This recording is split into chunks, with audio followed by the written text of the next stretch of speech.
Thanks, Smith.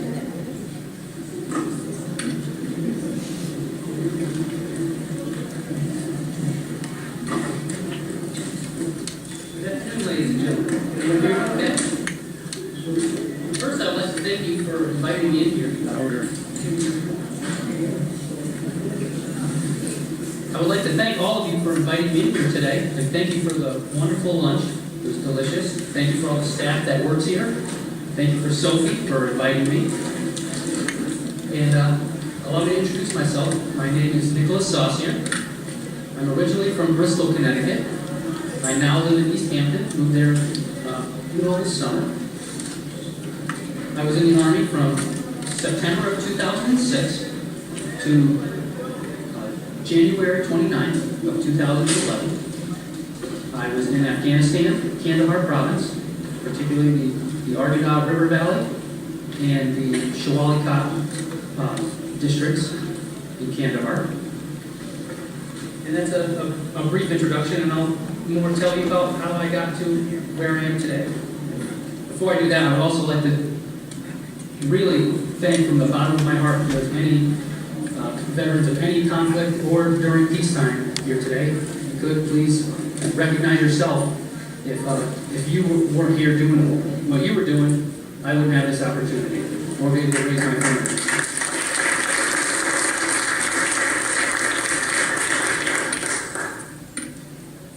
So my journey to entering the Army started at a pretty young age. I was always drawn to being a soldier and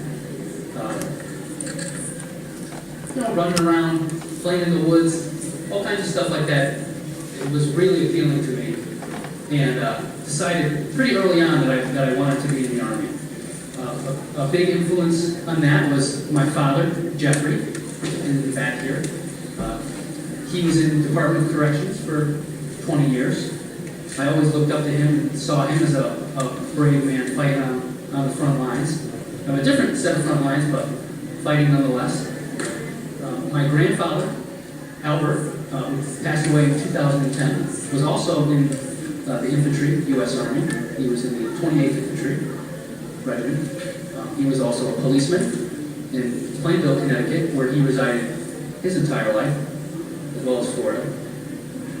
And he worked at New Departure as a setup man. And I've also kind of followed in his footsteps a little bit in that regard too, because I'm in manufacturing trade. I'm learning it now. And he was a big influence on my life to how I got to where I am now too. A lot of it started when my grandfather bought me my first BB gun, and we're shooting soda cans in the backyard. Really found a love for marksmanship and all types of firearms. I really was fascinated by how they functioned, accuracy and precision. I was really drawn and amazed by all of these things. And I was taught firearm safety from a pretty young age, how to be responsible, and how to conduct myself in a manner that would really reflect what the Second Amendment of the Constitution was meant to be.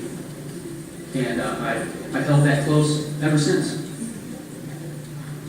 There was also another large influence in my life that led me to joining the Army, particularly the infantry. It started when I had a newspaper route in Bristol. I was living in the Bristol Press. And my older brother, Ryan, who's back here today, had a lawn business. They used to, shovel driveways, mow grass, rake leaves. He was a young entrepreneur as well, too. And through that venture, I got to meet a man named Mr. Vincent DeAndrea. He was a World War II veteran. He fought in the Battle of the Bulge. And I got to know him very well. My brother went off to college. He became such good friends with Mr. DeAndrea that he was the only customer that he wanted to make sure was taken care of after he went off to school. And he asked me if I could help out. I did. He had a tiny, short little yard, maybe the size of this wood floor here. And it'd take me 15 minutes to cut his grass, and I'd be at his house for, 3 hours. He'd make a big pot of iced tea every day, him and his wife. And we'd sit down and he'd show me all his medals and his swords and stuff that he had, flags, rifles, and handguns that he had taken home with him as trophies. Tell me the same stories, just about every time, and they never got old. He was the real deal, and he was also a big influence in my decision to join the military, particularly the Army and the infantry.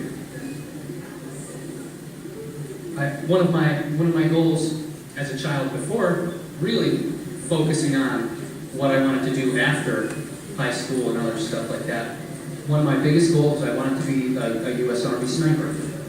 And my enthusiasm with marksmanship and being outside in the woods and stuff drew me to that particular field, that particular skill set. And I had a lot of admiration. It's not easy to hit your target at a long distance without someone showing you the ropes. And there's a lot that goes into it. I had a lot of respect for them. So it was 2001. I believe I was a freshman in high school. I think back then, I'm pretty sure I was a freshman. And September 11th had happened. I remember watching that in high school on the TVs in the cafeteria, and all of the confusion that went around it at first. And I instantly felt a draw and a sense of duty to go and fight. I completed high school.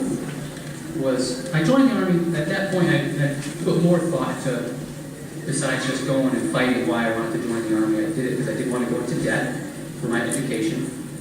I wanted to join the Army anyway.